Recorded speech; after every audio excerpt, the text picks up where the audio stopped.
3, 2, 1. Mosi hari ini adalah Dewan ini lebih memilih di mana Lano ada. Lano itu sendiri adalah chip yang mengetahui pikiran, kepribadian, dan sifat-sifat yang dimiliki anak yang ditanam sebelum mereka lahir dan akan dimatikan setelah mereka mencapai umur 18 tahun.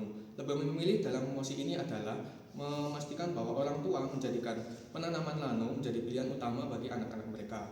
Status quo di sini adalah kebanyakan dari orang tua zaman sekarang mengalami kesulitan dalam memahami anak mereka, dan kebanyakan dari anak zaman sekarang mengalami kasus-kasus kenakalan remaja dan stres yang sangat berat.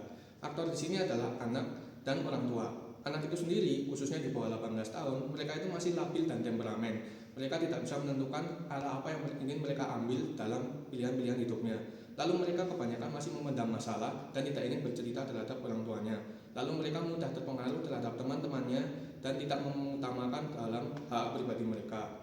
Lalu anak di bawah 18 tahun itu masih dalam tanggung jawab ortu dalam artian full. Mereka itu masih tidak memiliki kartu identitas dan lain sebagainya, sehingga apa yang menjadi tanggung jawab orang tua adalah anak itu sendiri. Lalu mereka itu sudah terpapar teknologi dan kebanyakan dari mereka itu sudah merasa dewasa.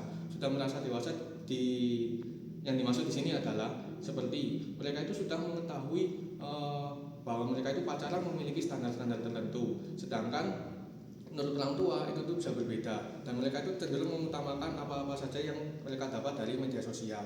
Lalu orang tua di sini adalah sebagai pribadi yang berpengalaman dan sudah mengalami apa-apa saja dalam waktu yang jangka panjang. Lalu mereka itu pasti merasa khawatir yang sangat berat terhadap anak-anak mereka. Seperti ketika anaknya itu melakukan apa saja dengan teman-temannya, lalu teman-temannya seperti apa, dan sebagainya. Dan banyak dari orang tua ini sibuk dan tidak memiliki waktu untuk anaknya, sehingga mereka bingung untuk menentukan langkah-langkah yang tepat untuk memastikan anaknya sesuai terhadap apa yang mereka inginkan. Untuk stand di sini adalah saya jelas setuju dengan mosi yang ada, yaitu memilih Lano sebagai pilihan utama untuk menjaga anak. Lalu tujuan di sini adalah membantu orang tua dalam merawat dan mengasuh anak mereka dengan langkah yang tepat berdasarkan data yang sudah disajikan Lano dari anak-anak mereka sendiri, dan membantu anak untuk mendapatkan perhatian dan dukungan yang seharusnya ia dapatkan, khususnya pada umur di mana mereka menjadi tanggung jawab orang tuanya, dan meningkatkan awareness dari orang tuanya sendiri terhadap kondisi-kondisi apa yang anak mereka butuhkan dan dukungan apa saja. Lalu Lano adalah teknologi terbaik untuk memastikan bahwa anak sesuai dengan apa yang diinginkan orang tua. Sebagai alasannya di sini adalah data-data yang disajikan Lano itu muncul dari anak itu sendiri, mulai dari pola pikir, lalu apa yang dia terima dari informasi-informasi di media sosial dan lain sebagainya. Lano itu menyajikan data secara langsung dan memberikan notifikasi kepada orang tua, sehingga itu membantu meningkatkan awareness dari orang tua sendiri. Dan Lano tidak melanggar hak privasi dari anak itu sendiri.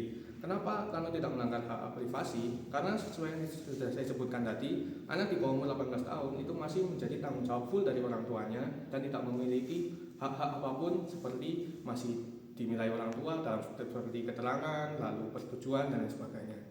Lalu kebanyakan anak zaman sekarang, khususnya yang di bawah 18 tahun dan sudah terpapar teknologi, mereka itu tidak sinkron antara pikiran, perasaan, dan tindakannya. Tidak sinkron dalam pikiran, perasaan, dan tindakannya di sini adalah ketika mereka merasa sedih, mereka bukannya bercerita atau mengatasi masalah tersebut, tapi mereka malah memendam masalahnya. Sebagai contoh seperti mabuk-mabukan, merokok, dan lain sebagainya. Lalu dunia di mana Lano ada itu membantu mencegah hal-hal tersebut terjadi, seperti mencegah terjadinya kenakalan remaja atau mengurangi terjadinya kenakalan remaja. Kenapa bisa terjadi seperti itu? Karena Lano akan memberikan notifikasi terhadap orang tuanya atau awareness, sehingga ketika pola pikir kenakalan remaja itu terbentuk, orang tuanya akan langsung tahu dan akan berusaha mencari langkah-langkah apa saja yang bisa mereka lakukan untuk mencegah hal-hal tersebut terjadi.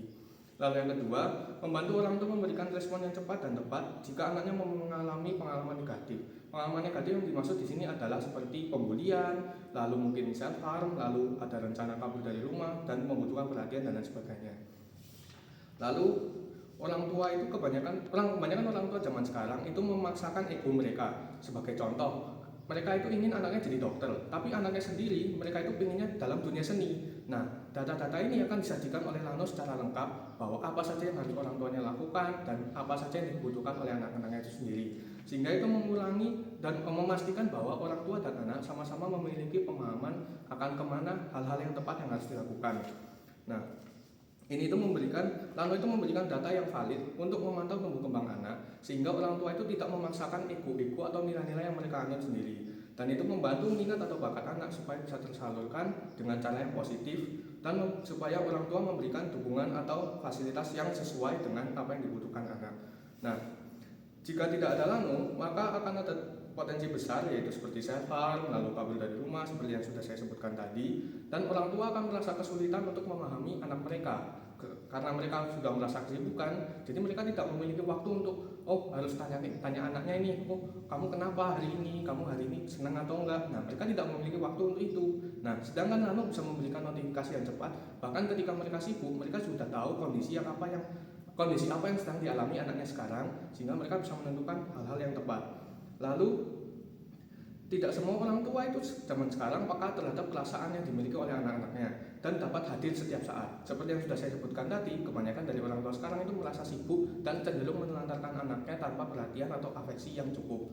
Nah, anak itu kebanyakan anak zaman sekarang merasa minat atau bakatnya tidak didukung karena ego orang tua yang sudah saya sebutkan tadi. Dan anak yang merasa kesepian, sakit hati, dan lain sebagainya memerlukan dukungan utama dari orang tua, tidak dari teman-temannya. Karena seperti yang nilai-nilai yang ada dalam sekarang, anak itu hubungan pertamanya adalah dengan orang tua.